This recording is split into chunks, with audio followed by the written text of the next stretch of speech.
Mesdames, Messieurs, bonsoir, bienvenue à ce 19h sur ESAE Télévision, les titres.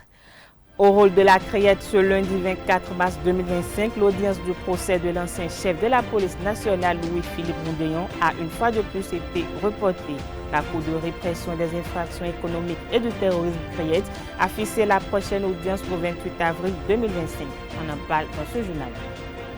Adoptée il y a environ une semaine par la représentation nationale, la loi portant chefferie traditionnelle en République du Bénin ne cesse de retenir l'attention. Lors d'une sortie médiatique ce week-end, le président de la commission des lois de l'Assemblée nationale, l'honorable Oden Aladatin, s'est prononcé sur les stratégies et méthodes utilisées pour l'adoption de cette loi. En sport, dans le cadre de la 6e journée des éliminatoires de la Coupe du Monde 2026, les Guépards du Bénin reçoivent ce mardi les Bafana Bafana de l'Afrique du Sud au stade Félix Houphouët-Boigny d'Abidjan en Côte d'Ivoire.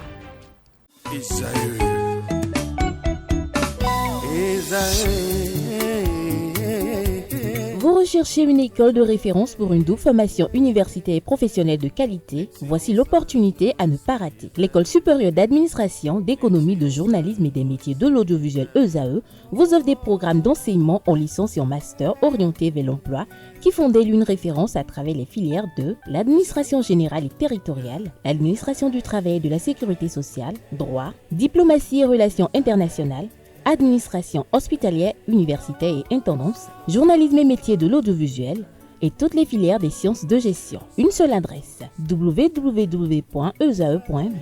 Rendez-vous dès maintenant sur nos campus ESAE Bedjromende au numéro 90 93 65 21 ou au numéro 98 98 14 00. Paracourt sur le numéro 52 46 12 12. Aboumé-Calavi au numéro 52 88 44 44. Akpaka au numéro 52 88 33 33. ESAE, l'excellence a un nom.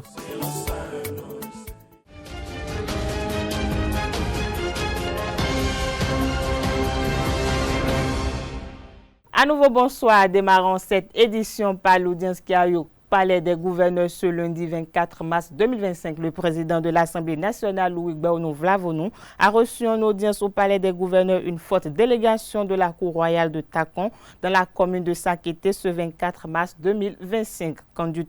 Conduite par le roi de Takon, en personne Sa Majesté Adérobe Biodio Iloufé-Miloye et soutenue par l'honorable député Rachida Fatolou, consacré Princesse Arémon Oba et le maire de la commune de Sakété, Nestor Idoou, la délégation est allée échanger avec le président du Parlement sur la loi sur la chefferie traditionnelle. Adoptée le jeudi 13 mars 2025, la loi numéro 2025-09 portant cadre juridique de la chefferie traditionnelle en République du Bénin définit un cadre juridique pour le pouvoir des autorités de la chefferie traditionnelle, confère une reconnaissance légale aux chefferies traditionnelles existantes sur les territoires béninois, fixe les règles garantissant leurs organisations et leur rôle dans le développement socio-économique du pays et reconnaît leur contribution à la cohésion sociale et à la préservation des identités culturelles. Nous y reviendrons en imaginant sur les détails de cette audience.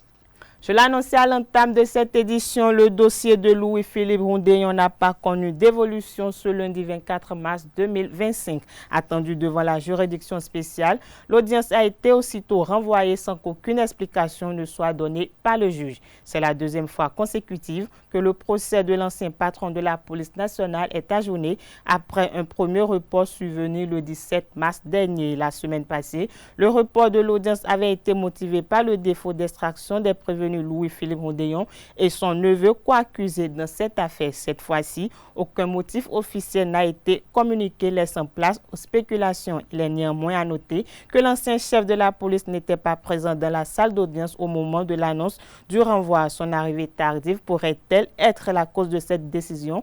Rien ne permet de l'affirmer avec certitude.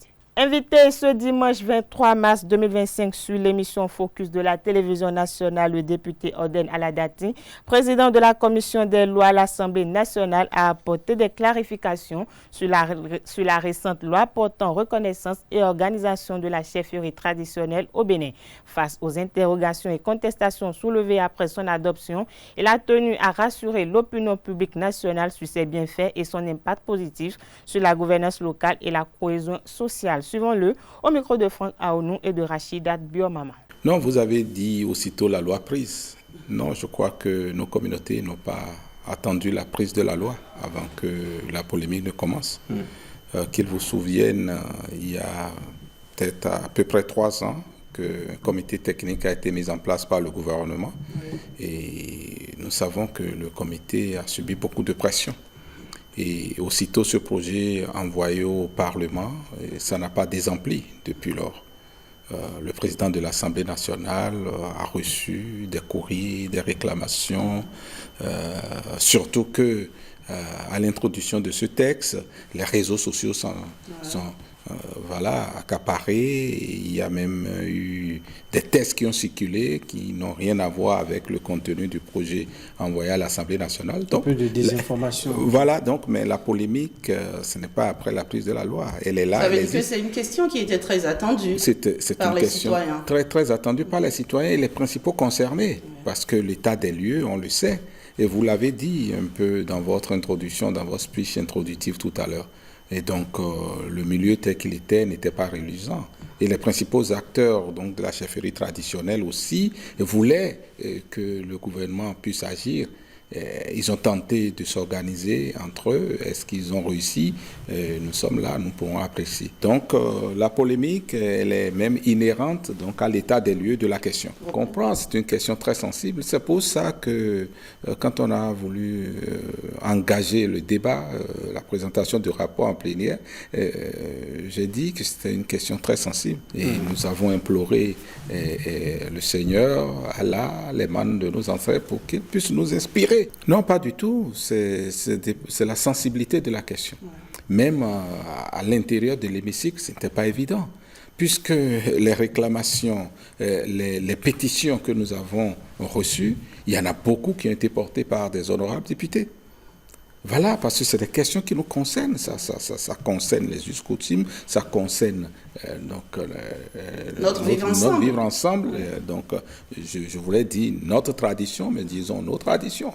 Voilà. Donc, c'est ça, c'est en cela que c'est très sensible et que les questions sociétales doivent être appréciées donc, avec de la méthode et ce qui, personnellement, m'a enchanté, moi, c'est la méthodologie qui a été mise en place pour que l'essentiel puisse être quand même préservé. C'est de la chefferie traditionnelle qu'il s'agit et chacun d'entre nous venons d'un milieu donné. Et voilà, et nous sommes fortement intéressés par la question, qu'on soit mouvancier, qu'on soit opposant. Et c'est pour ça qu'il fallait de la méthode, qu'il fallait de la réserve et pour pouvoir... vous avez dit que c'était un acte d'audace. Alors là, c'est parce que vous saviez que la question n'était pas facile à trancher.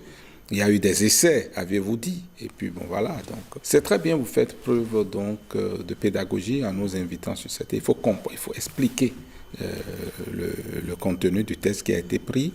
Il faut expliquer la démarche. Il faut expliquer les critères qui ont gouverné les choix opérés dans le texte qui a été adopté à l'Assemblée nationale. Il faut le dire aux concitoyens. Après, bon, quand on voit la liste, puisque au terme de tout ça, il y a un certain nombre donc, de chefferies qui ont été reconnues par la loi, et quand on n'y est pas, bon, naturellement, ça ne fait pas plaisir. Qui ont été oubliés?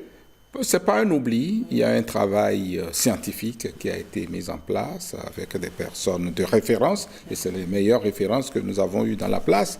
Je vous ai parlé de ce comité qui a été mis en place par le gouvernement il y a à peu près 3 ans, en mai 2022, je crois, composé donc d'historiens, de socio-anthropologues, de personnes ressources, de juristes, et d'une quinzaine de personnes. Il n'y avait pas des politiques? Non, il n'y avait pas de politique. Il n'y avait pas en tant que politique, non, maintenant... je ne crois pas que le président de la République ait contrôlé la carte de parti détenue par chacun d'entre eux. Mais ce sont des références connu dans ce pays-là que je n'aimerais pas citer. Ça date de 3 ans, on les connaît. À l'entame de son intervention, le député Ordonal Ladatin a tenu à situer le débat dans une perspective historique en évoquant l'année 1894. Selon lui, cette période marque un tournant dans l'organisation des chefferies traditionnelles avec l'arrivée de l'administration coloniale française. Cette dernière avait alors redéfini le rôle des autorités coutumières en l'intégrant au système colonial, ce qui a profondément modifié leur rôle de fonctionnement. On suit à nouveau le président de la commission des lois de l'Assemblée nationale. C'est à 2 niveaux. Oui. Nous sommes à l'Assemblée nationale et nous avons reçu donc un projet du gouvernement. Naturellement, pour étudier ce texte, nous ne sommes pas historiens, nous ne sommes pas socio-anthropologues. Il y a certainement qui ont ces qualités, ces compétences parmi nous, mais il fallait qu'on s'approprie le texte à nous envoyer par le gouvernement. Donc on a cherché à comprendre. Aussitôt le projet de texte affecté à la commission des lois, nous avons mis en place, comme l'autorise notre règlement intérieur, une sous-commission. On avait le choix, on pouvait faire un séminaire parlementaire d'appropriation, mais ce n'était pas ça la question. Aller un jour, tout le monde ensemble et tout, ça ne nous aurait pas permis d'appréhender vraiment la démarche, les critères. On voulait s'approprier vraiment le texte. On a mis en place donc une sous-commission qui a rencontré les cadres du ministère en charge de la culture. Nous avons rencontré donc le comité technique que nous appelons comité chefferie traditionnelle, qui nous ont expliqué leur démarche. Ils nous ont expliqué les critères. Et puis, comité, sous-commission, chargée des députés de toutes les tendances. Il s'agit d'une 12aine de députés, de l'Union progressiste, le Renouveau, du Bloc républicain et du Parti Les Démocrates. Donc, mais vous allez voir, toutes tendances confondues, quand on a rencontré le comité, si on n'a pas été totalement satisfait, mais on a été apaisé quand on les a écoutés. Parce qu'on se dit, mais selon quelle démarche, comment faire dans ce fourmillement-là, comment on arrive à sortir le vrai de l'ivraie. Ce n'était pas évident. Qu'est-ce qu'ils vous ont dit, qui vous ont aussi ils nous ont exposé leur méthodologie, justement. Parce que moi, je ne suis pas de ce comité chefferie traditionnelle. Et donc, notre démarche a permis d'appréhender leur méthodologie à eux. Et puis, voilà, c'était de la revue documentaire. Les ouvrages qui ont été publiés par leurs collègues et d'autres qui ont fait des recherches sur la question, des mémoires, des thèses, des documents coloniaux, les archives, et un document essentiel qu'ils ont abondamment cité et que vous devrez lire d'ailleurs. C'est le document sur l'historicité, ça s'appelle Historicité, Royaume et espace de pouvoir en République du Bénin. Et voilà. Et la première étape était celle de la compréhension, appréhender le sujet. Nous voulons comprendre, mais eux, il a fallu qu'ils aussi appréhendent leur mission, à eux confiée par le gouvernement.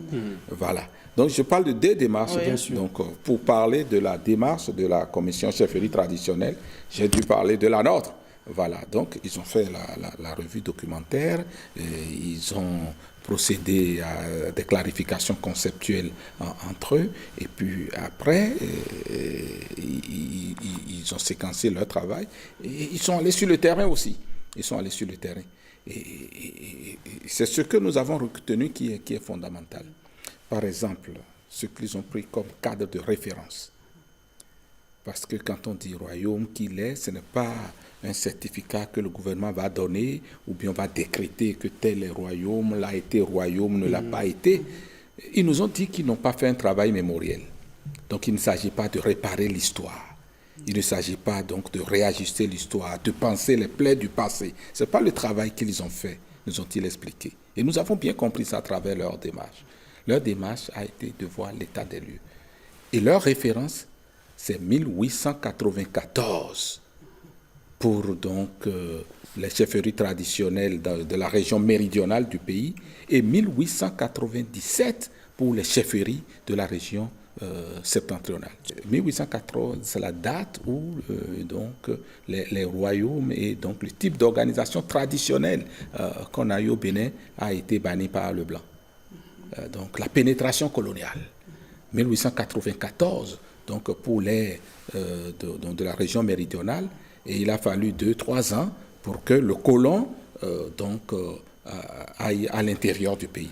Dans un autre registre à présent, l'Institut des artisans de justice et de paix Chant d'Oiseau a organisé le jeudi 20 mars 2025 son cercle de réflexion sur l'importance de viabiliser les zones défavorisées. Le recteur Honoré Massim Dacruz a été le communicateur principal, le point des échanges avec Anaël Dou. Cercle de réflexion du mois de mars à l'Institut des artisans de justice et de paix Chant d'Oiseau. Au cœur des débats, la thématique pour un développement durable et équilibré, l'urgence de viabiliser les régions défavorisées. Les participants, répartis dans des groupes, ont mené des réflexions. Au terme, chaque groupe a fait la restitution en plénière. Nous avons soulevé directement en ce qui concerne les zones défavorisées le problème d'électrification. Nous avons aussi noté comme entrave la disponibilité de l'eau, mais notamment de l'eau potable. Nous avons aussi soulevé le problème d'éducation. On pourrait traiter de zones défavorisées, ces zones-là où il y a le défaut du minimum en termes d'infrastructure pour assurer les 5 besoins fondamentaux.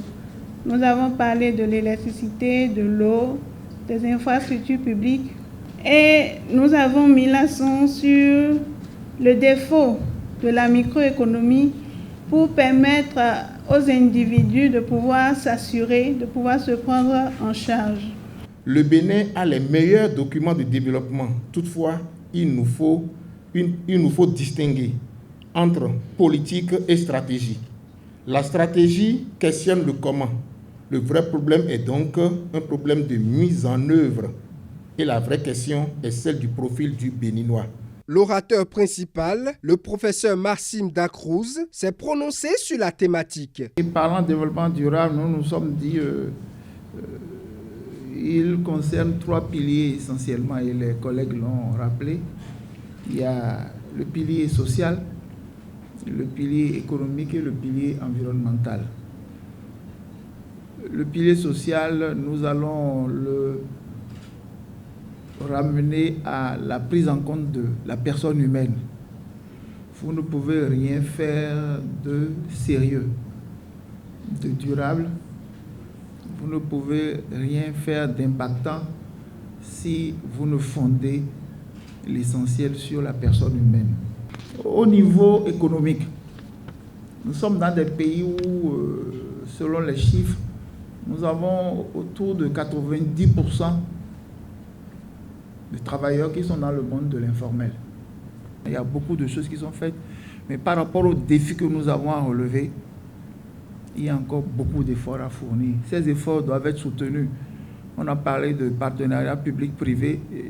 Les gens en ont besoin. Ce cercle de réflexion du mois de mars vient mettre un terme à la thématique trimestrielle. Nous continuerons le trimestre prochain ce travail en ayant pour thème majeur pour le second trimestre où nous aurons toujours une conférence, un débat et les cercles de réflexion.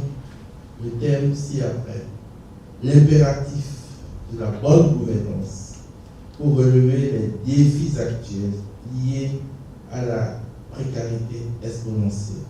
L'IAJPCO, fidèle à ses objectifs, boucle ce cercle de réflexion et convie les participants au mois d'avril pour une nouvelle thématique, toujours dans le but de contribuer au développement.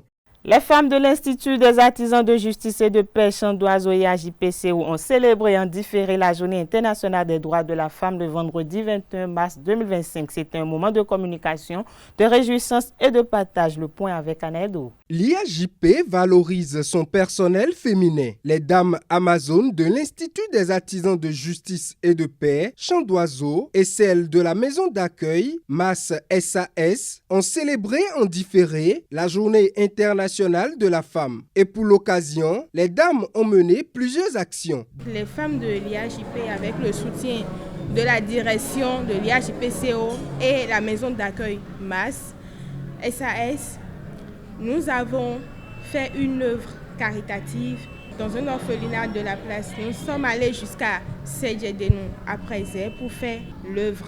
Les enfants étaient très contents, nous aussi. C'était vraiment une très belle ambiance. Nous avons eu droit à 2 communications au niveau des femmes. 2 communications ont meublé cette célébration. La première, donnée par Mme Coralie Laleye, a mis l'accent sur le dépistage du cancer du sein. La deuxième a éduqué les femmes sur comment surmonter les difficultés de la vie de couple. La vie du couple, ce n'est pas un formalisme, c'est un acte divin. On y va pour le bonheur, pour la réussite. On y va pour vivre heureux, ce n'est pas pour aller souffrir. Et quand on y prend conscience, et on veut prendre ça au sérieux, je crois qu'avec l'aide de Dieu et le soutien du Saint-Esprit, on aura quand même la chance et la grâce de pouvoir mener une vie de couple meilleure. Une troisième communication a été donnée par l'ambassadeur Théodore Loco, mais celle-ci est dédiée aux hommes de l'IAJP qui ne sont pas restés en marge de la célébration. Là où il y a un homme, il y a au moins une femme. Là où il y a une femme, il y a plusieurs hommes. Parce qu'il y a le père, il y a la mère. Mais à côté du père et de la mère, il y a les frères et sœurs de cette femme. C'est pourquoi dire que là où il y a une femme, il y a plusieurs hommes. Il y a aussi maintenant ses propres enfants, ses collègues, ses amis. Donc vous voyez qu'autour de la femme, c'est l'homme qui constitue, je peux dire, la clôture. Les dames Amazones ont également eu droit à des conseils du père directeur de l'IAJP-CO et de MAS SAS, le père Arnaud-Éric Aguenounon. Un programme riche qui a réjoui les dames. J'avoue que c'est une très belle initiative et je dis sincèrement merci à la direction qui nous a accompagnés. La direction a accepté de nous appuyer avec le peu de moyens que les femmes de l'IAJP, les femmes qui travaillent à l'IAJP ont mobilisé. La direction nous a mobilisés, nous avons visité les orphelins. Nous aimerons vraiment perpétuer cette édition en marquant chaque édition par un mouvement spécial, une action caritative pour aimer, pour montrer que nous aimons, pour démontrer notre amour et pour faire une action, une bonne action envers ceux qui en ont vraiment besoin. Une messe d'action de grâce a sanctionné cette célébration de la Journée internationale de la femme. Le personnel s'est retrouvé ensuite dans une ambiance bon enfant. Parlons religion dans cette édition après le décès de l'imam central de la ville de Porto-Novo, Hamzat Ouzeifa, le 19 mars 2025. La communauté musulmane de la ville de Porto-Novo fait face à des tensions concernant sa succession. Le 21 mars 2025, sous l'autorité du patriarche Karim Ubin da Silva, Ishaou Aloukou Samad a été installé comme nouvel imam central de la mosquée de Porto-Novo. Cette nomination a été rapidement contestée par l'Union islamique départementale de l'Ouémé. Dans un communiqué, l'UID a exprimé son indignation face à cette désignation précipitée, affirmant qu'elle n'a pas été effectuée conformément aux traditions et aux règles fondamentales régissant le choix de l'imam de la mosquée centrale de la capitale béninoise. Cette situation a conduit à une division au sein de la communauté musulmane de Porto-Novo avec 2 factions revendiquant la légitimité de diriger les prières à la mosquée centrale. Dans nos sociétés, l'un des corps de métier les plus importants est la mécanique. Les mécaniciens moto inspectent des véhicules motorisés pour cibler les défaillances. Ils réparent et entretiennent des systèmes et des éléments mécaniques, électriques ou électroniques dans un quartier où les mécaniciens des motos à 3 roues sont rares, comme à Sainte-Cécile. Quentin Moussou nous emmène à la découverte de l'un d'entre eux. Suivons ensemble.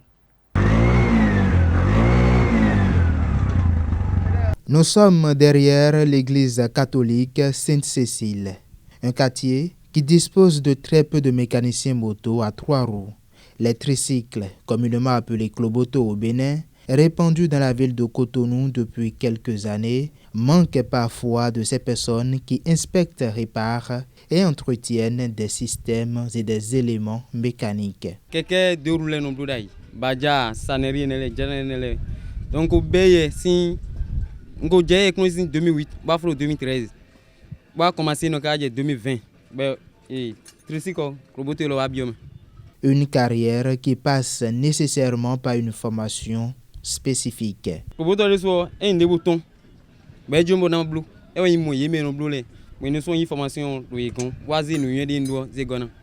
Ces véhicules passagers ou transporteurs de marchandises de près de 500 kg présentent souvent quelques défaillances.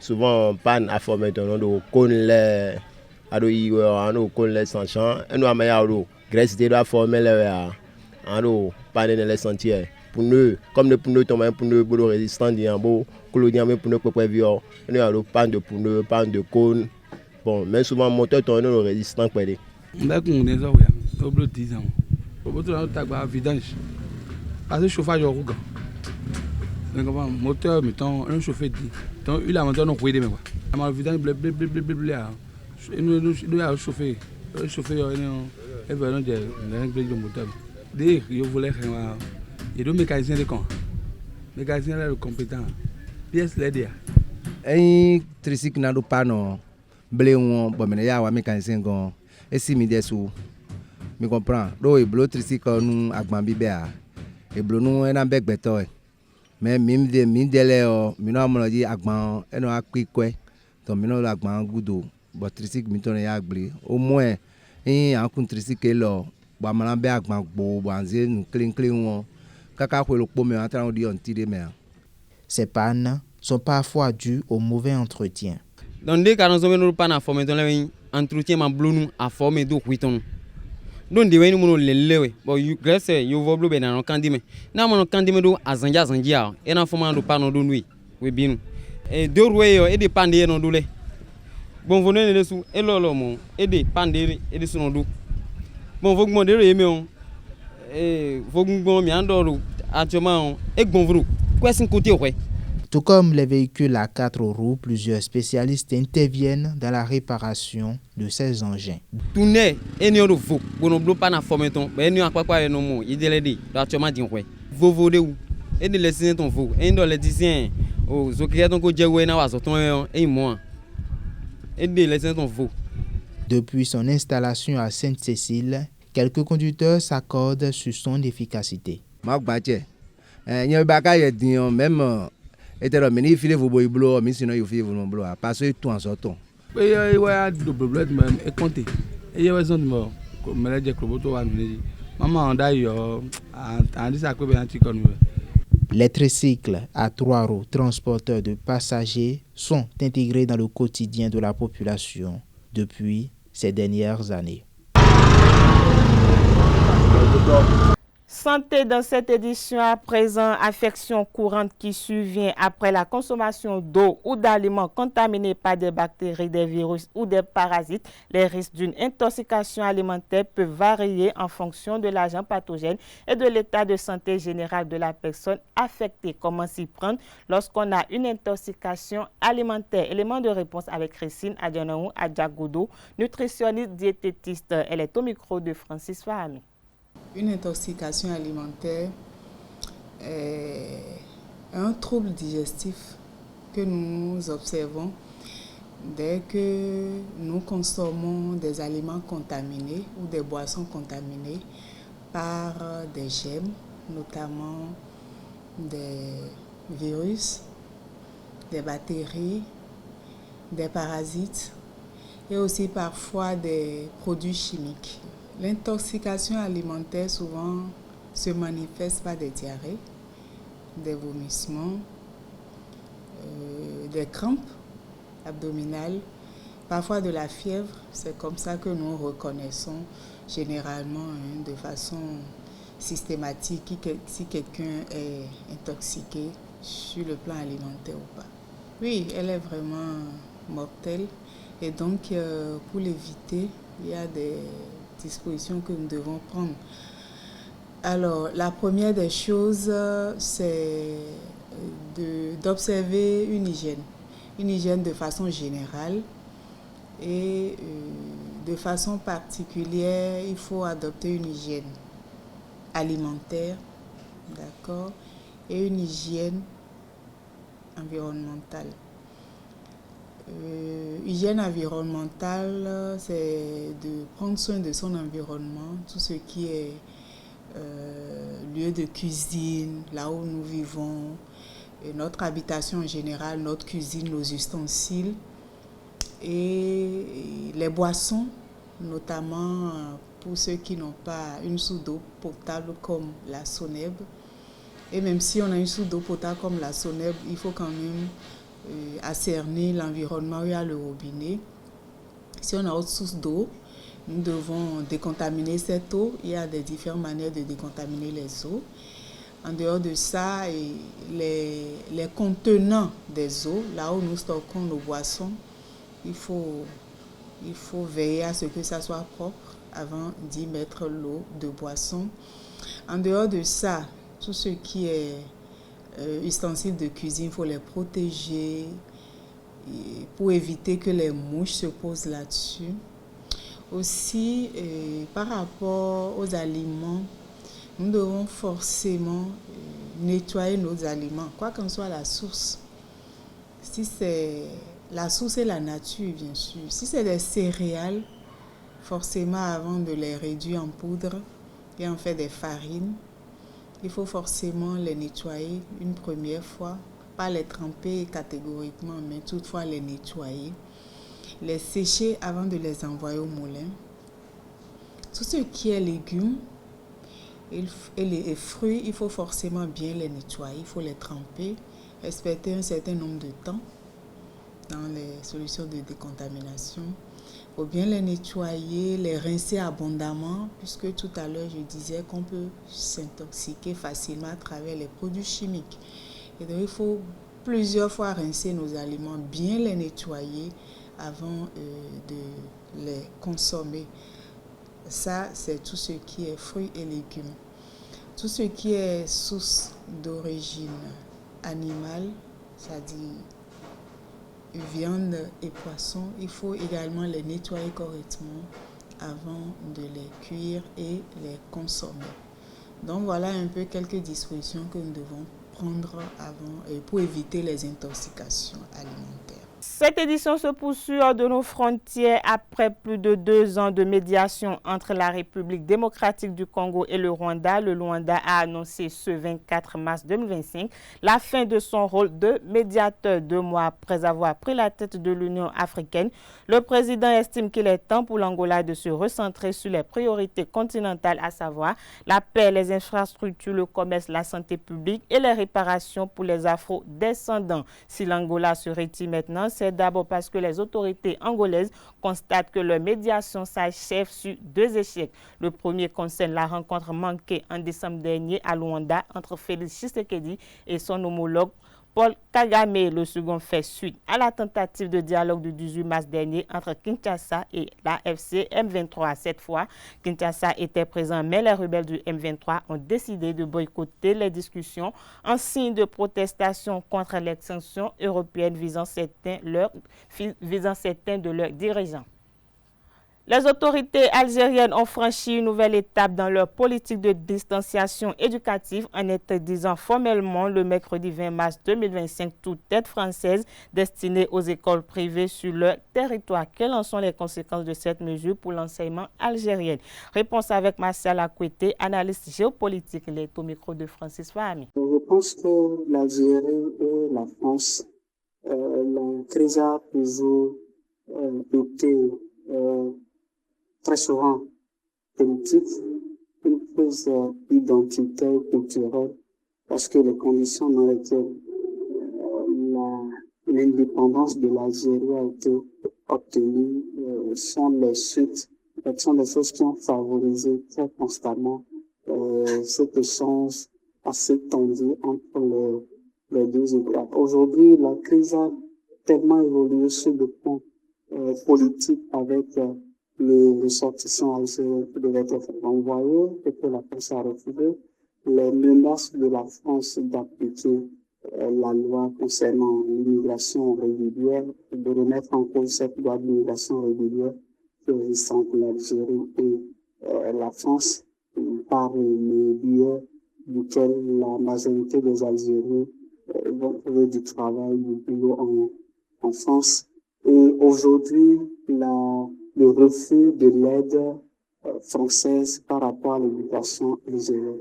Alors, les conséquences ne vont pas se faire sentir d'aussitôt.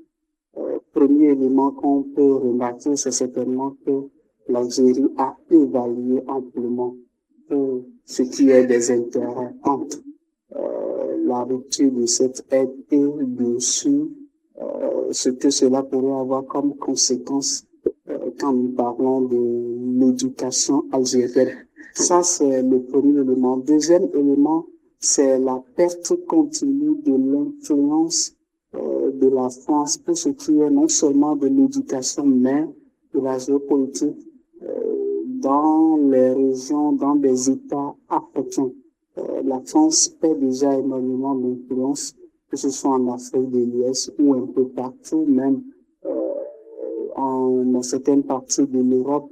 Et aujourd'hui, le soft power français est suffisamment remis en cause. Et si l'Algérie décide aujourd'hui de refuser, de rejeter cette aide, cela voudra signifier simplement que la France aura encore du mal à avoir une certaine influence sur le système éducatif algérien, ce qui est bien sûr bénéfique pour l'Algérie et pas pour la France. En dehors de cela, quelles conséquences on peut observer, c'est le fait que ce bras de fer entre la France et l'Algérie puisse dégénérer sur un certain nombre de projets en cours dont bénéficient des populations algériennes en dehors du gouvernement, bien sûr, parce qu'il y a un certain nombre de projets qui sont orientés vers des populations des couches défavorisées en Algérie. Et si aujourd'hui la crise ne cesse de monter en grade, nous allons observer que les populations vont se retrouver dans le cadre de mesures de représailles vis-à-vis aux décisions prises par le gouvernement algérien. Le fait que la population se retrouve dépourvue d'un certain nombre de projets qui les avantagent suffisamment. Et la question de savoir est-ce que l'Algérie a aujourd'hui pris les dispositions nécessaires pour subvenir suffisamment aux besoins des populations algériennes à travers des projets donnés. Est-ce que l'Algérie a suffisamment de partenariats aujourd'hui dans la sous-région africaine, dans le nord de l'Afrique et au niveau des partenaires internationaux pour favoriser la continuité et la survie de ces projets qui sont dirigés à l'endroit des populations algériennes. Quelle pourrait être la solution idéale pour sortir de la crise entre la France et l'Algérie? Nous restons toujours avec Martial Akouité qui nous donne quelques pistes de solutions. Pour sortir de cette crise, c'est simple. Il y a le premier élément, l'élément le plus important, c'est la volonté politique des deux parties. Le président algérien Belmadi Tebboune a établi un certain nombre de lignes que la France devrait suivre. On a pu observer à un moment donné une volonté de la France d'observer, de respecter ces lignes imposées par l'Algérie. Et on a pu croire à un moment donné que ce froid diplomatique entre les deux vont pouvoir se résoudre. Mais la question du ressortissant algérien a remis en cause cette perspective de réchauffement diplomatique entre les deux États. Alors, ce qu'il faut le plus aujourd'hui, c'est la volonté politique de ces deux acteurs à résoudre définitivement les questions de différents qui les opposent sur un certain nombre de points et d'aller sur les questions fondamentales et non de rester à la préface. On sait clairement aujourd'hui ce que veut l'Algérie vis-à-vis de la France et il y a également la question de la relation entre l'Algérie et le Maroc. La France a finalement reconnu la souveraineté du Maroc sur le Sahara occidental, ce qui a ravivé davantage les tensions entre l'Algérie et la France sur la question. Et donc aujourd'hui, il faut qu'il y ait une volonté politique des deux acteurs à avancer sur les questions d'intérêt pour eux, sur le plan économique, sur le plan culturel, et à mettre de côté des problèmes qui n'ont pas lieu d'être, parce que la question du Sahara occidental le divise suffisamment, et aujourd'hui, la plupart des États ont reconnu la marocanité du Sahara occidental. Alors pourquoi ne pas lâcher du lest et avancer? Des pourparlers ont débuté ce lundi 24 mars 2025 en Arabie Saoudite entre la Russie et les États-Unis. Moscou a choisi cette fois-ci une équipe de négociateurs au profil très différent de la première fois. La précédente délégation était menée par Sergueï Lavrov, le chef de la diplomatie russe. Cette fois-ci, Moscou envoie deux figures connues du dossier de l'Ukraine, un ancien diplomate et un ancien responsable opérationnel du FSB, les services de sécurité intérieure. Autant les premiers pour parler à Riyad en février dernier visaient essentiellement pour Moscou à relancer sa relation avec Washington. Cette fois-ci, on comprend donc à travers ces choix qu'il s'agit bien de parler de la guerre en Ukraine. Sport dans cette édition pour boucler, les Guépards du Bénin reçoivent ce mardi les Bafana de l'Afrique du Sud au stade Félix Houphouët-Boigny d'Abidjan en Côte d'Ivoire pour le compte de la 6e journée des éliminatoires de la Coupe du Monde 2026. Après le nul 2 buts partout concédé face aux Warriors du Zimbabwe, Steve Mounier et ses coéquipiers devront mouiller le maillot pour obtenir un meilleur résultat contre les leaders du groupe C. 8 points au compteur. En cas de victoire, les poulains de Gernot Rohr vont prendre les commandes avec une unité de plus que leurs adversaires sud-africains. Parlons toujours des éliminatoires de la Coupe du Monde 2026. Après avoir concédé un match nul face aux Warriors du Zimbabwe lors de la 5e journée, les Guépards du Bénin vont rencontrer les Bafana ce mardi à l'approche de cette rencontre décisive prévue pour ce 25 mars. Des citoyens béninois donnent leur avis sur la rencontre de l'équipe nationale. Des propos recueillis par Djessou Gogbeno. On dira tout forcément que c'était un match on va dire de grande frustration, parce qu'on sentait et on voyait déjà que les Guépards étaient quand même bien partis pour l'emporter, mais à l'arrivée, ils ont été tenus en échec. Alors pourquoi un résultat frustrant? Tout simplement parce que déjà les Guépards menaient au score, ils avaient quand même un score confortable, un avantage confortable pour l'emporter à l'arrivée.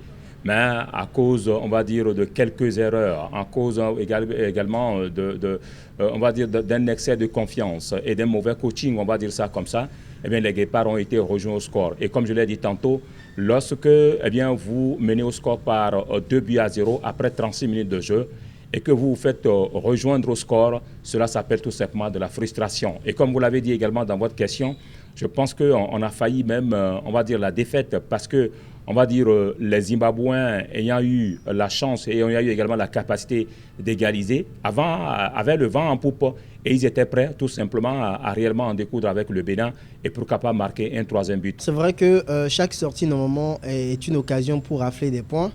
On ne va pas revenir sur la sortie de la dernière fois où ils auraient pu avoir les 3 points avec le Zimbabwe. Mais j'ai toujours foi en cette équipe béninoise. C'est jouable. C'est vrai qu'il y a beaucoup de matchs après à jouer, mais c'est jouable. L'Afrique du Sud, on peut toujours arracher cette victoire à l'Afrique du Sud. Aujourd'hui, le football, c'est pas seulement sur le papier, c'est sur le terrain également. Et il n'y a plus de petites équipes.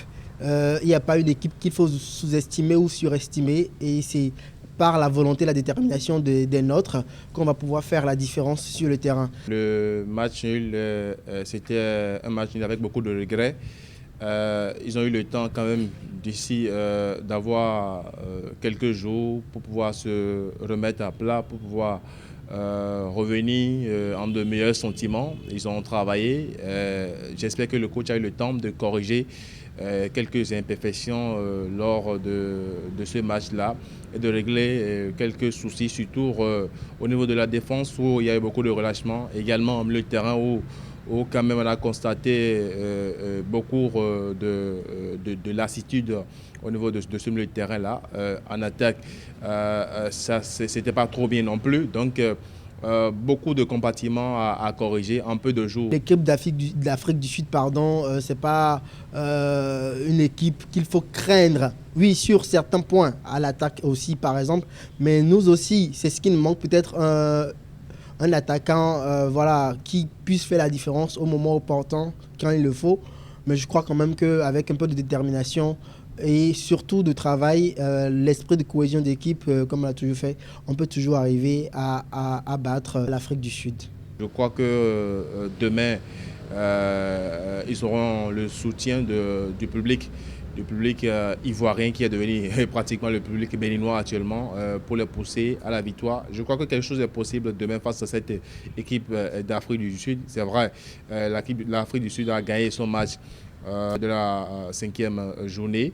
Je crois qu'il faut forcément miser sur nos valeurs, les valeurs de l'équipe nationale du Bénin actuelle. C'est le collectif. On n'a pas de nos ronflants aujourd'hui pour dire bon voilà, c'est celui-là qui peut porter l'équipe. On n'en a pas. On compte sur un collectif. Si réellement demain ce collectif est bien huilé, cet effectif-là, il joue les uns pour les autres. S'ils donnent le meilleur d'eux-mêmes, je crois qu'on va avoir quand même des résultats, sinon un résultat probant, pourquoi pas une victoire béninoise. Les données ne sont plus les mêmes. L'Afrique du Sud qui est en tête du groupe va vouloir, on va dire, renforcer son capital de points et conserver également sa place de première équipe en tête donc, de ce groupe.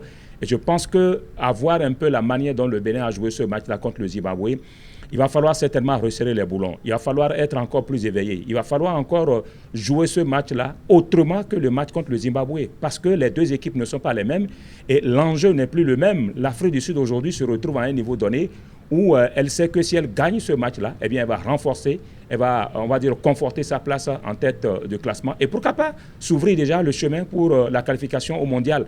Alors, donc, il va falloir forcément donc, que les garçons et également l'encadrement technique, autrement dit les guépards, et l'encadrement technique se disent tout simplement qu'ils doivent jouer doublement ce match-là que le match contre le Zimbabwe. Donc, c'est d'autres données qui s'affichent, c'est d'autres difficultés qui s'affichent, j'ai envie de dire, parce que la difficulté, elle est là. L'Afrique du Sud a vu déjà le Bénin jouer à domicile, donc à Durban. Forcément, donc, les techniciens sud-africains ont pris bonne note. Ils savent aujourd'hui les forces et les faiblesses de l'équipe du Bénin. Ils viendront donc mettre les schémas tactiques en place en conséquence de ce qu'ils ont vu contre le Zimbabwe. Donc l'Afrique du Sud, moi je dis, est favori dans cette rencontre. Il va falloir faire beaucoup attention pour justement ne pas se mordre le petit doigt. Pour l'analyse sportive Issa Amadou, la négligence et plusieurs autres facteurs ont conduit à ce partage de points. Il revient sur ces éléments et formule des recommandations en vue du prochain match prévu pour ce mardi 25 mars 2025. On dira tout forcément que c'est un match, on va dire, de grande frustration parce qu'on sentait et on voyait déjà que les Guépards étaient quand même bien partis pour l'emporter. Mais à l'arrivée, ils ont été tenus en échec. Alors, pourquoi un résultat frustrant? Tout simplement parce que déjà, les Guépards menaient au score. Ils avaient quand même un score confortable, un avantage confortable pour l'emporter à l'arrivée. Mais à cause, on va dire, de quelques erreurs, à cause également on va dire, d'un excès de confiance et d'un mauvais coaching, on va dire ça comme ça, eh bien, les Guépards ont été rejoints au score. Et comme je l'ai dit tantôt, lorsque eh bien, vous menez au score par 2-0 après 36 minutes de jeu, et que vous vous faites rejoindre au score, cela s'appelle tout simplement de la frustration. Et comme vous l'avez dit également dans votre question, je pense qu'on a failli même, on va dire, la défaite parce que, on va dire, les Zimbabwéens ayant eu la chance et ayant eu également la capacité d'égaliser, avaient le vent en poupe et ils étaient prêts tout simplement à réellement en découdre avec le Bénin et pourquoi pas marquer un troisième but. Je pense tout simplement que dans ce match-là, il y a des leçons à tirer. Et ces leçons-là, c'est tout simplement, on va dire, l'excès de confiance, c'est un peu l'indifférence aussi. C'est aussi, on va dire, le manque de repositionnement, le manque de recoaching du match. Parce qu'un match de football, c'est une dynamique. Lorsque vous menez au score et qu'après, on va dire, le score commence par changer, il faut forcément donc que vous vous mettez dans la tête qu'il faut rejouer le match, il faut repositionner les garçons, il faut faire des changements pour sécuriser justement le score. Et cela n'a pas été fait et la conséquence, elle est là. Le Bénin avait pratiquement les 3 points à portée de main, mais à l'arrivée, eh ces 3 points-là ont été perdus. C'est vrai, on a pu récupérer un seul, mais je dis quelque part, c'est un match de grande frustration parce que le Bénin n'a jamais eu un match, aussi facile, on va dire ça comme ça. C'est vrai qu'il n'y a aucun match facile, mais ce match-là était à la portée du Bénin. Les 3 points-là étaient bien sûr disponibles pour le Bénin. Il fallait juste faire preuve de vigilance et également, on va dire, de bon comportement après les 2-0 pour finalement empocher les 3 points. Malheureusement, eh bien, tout ça n'a pas été ce qu'on voulait. Ça a été tout simplement de grands regrets après ce match contre le Zimbabwe. Le match contre l'Afrique du Sud, la projection, on va dire également que les leçons justement du match contre le Zimbabwe doivent nous permettre de bien négocier ce match-là parce que les données ne sont plus les mêmes. L'Afrique du Sud qui est en tête du groupe va vouloir, on va dire, renforcer son capital de points et conserver également sa place de première équipe en tête donc, de ce groupe. Et je pense qu'avoir un peu la manière dont le Bénin a joué ce match-là contre le Zimbabwe, il va falloir certainement resserrer les boulons. Il va falloir être encore plus éveillé. Il va falloir encore jouer ce match-là autrement que le match contre le Zimbabwe parce que les deux équipes ne sont pas les mêmes et l'enjeu n'est plus le même. L'Afrique du Sud aujourd'hui se retrouve à un niveau donné où elle sait que si elle gagne ce match-là, eh bien, elle va renforcer, elle va, on va dire, conforter sa place en tête de classement et pourquoi pas s'ouvrir déjà le chemin pour la qualification au mondial. Alors, donc, il va falloir forcément donc que les garçons et également l'encadrement technique, autrement dit les guépards et l'encadrement technique se disent tout simplement qu'ils doivent jouer doublement ce match-là que le match contre le Zimbabwe. Donc, c'est d'autres données qui s'affichent, c'est d'autres difficultés qui s'affichent, j'ai envie de dire, parce que la difficulté, elle est là. L'Afrique du Sud a vu déjà le Bénin jouer à domicile, donc à Durban. Forcément, donc, les techniciens sud-africains ont pris bonne note. Ils savent aujourd'hui les forces et les faiblesses de l'équipe du Bénin. Ils viendront donc mettre les schémas tactiques en place en conséquence de ce qu'ils ont vu contre le Zimbabwe. Donc l'Afrique du Sud, moi je dis, est favori dans cette rencontre. Il va falloir faire beaucoup attention pour justement ne pas se mordre le petit doigt. Voilà, c'est sur ces propos recueillis de l'analyste sportif Issa Amadou que nous mettons fin à cette édition. Merci de votre attention. Agréable.